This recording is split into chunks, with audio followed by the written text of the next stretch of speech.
When we left Max, he was waiting for the phone call that could save his life. Today, we're talking about what happened next and how one family's incredible decision changed everything. Can you tell us about the day you received the call that a donor had been found? We got the call on a Sunday night and they said, and I was ready to go because we'd had that previous one. I said, right, let's go. I was actually ready for it. And they said, no, have a sleep, go in the morning. So we got up at 5:30, 6 o'clock and went to the children's hospital there with mum and dad. And it was all pretty quick, but I'd had a previous one before that, which sort of got me ready for what the feeling was. When that first one happened, I was a bit, I was upset and stuff like that, What do you remember most about receiving your transplant?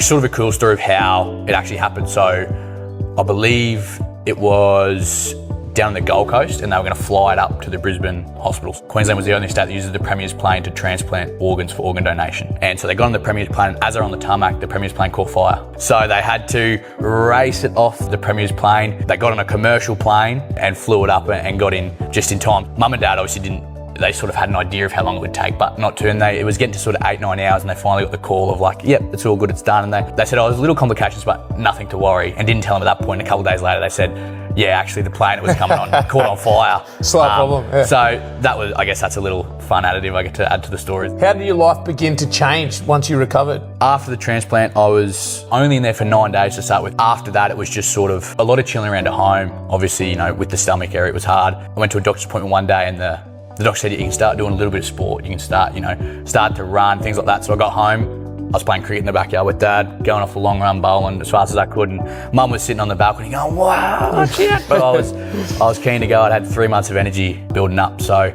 after the transplant, I took up cricket, stayed down here at the Jets ball boying and hanging around training and stuff like that. If you could speak directly to the donor and the family of your donor, what would you want them to know? Thank you. That's always the main message, is just thank you to them for allowing me a second chance. The doctors obviously say, you don't know when it's going to come and how it's going to happen. I was only 5 months, which was very quick for a donor. I'm eternally grateful for them and the gift they've given me. Why is it so important for people to register as an organ donor and have that conversation with their families? It's important for you to register. The second step of having that conversation is almost as important.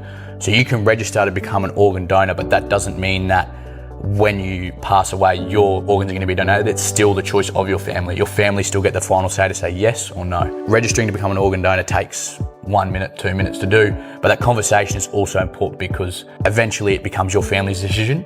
So it's really important that your family knows what you want. Max, thank you for sharing your story. It's a powerful reminder that one person's decision to become an organ donor can change and even save someone else's life. If your story inspires just one person to have that conversation with their family today, then it's already made a difference.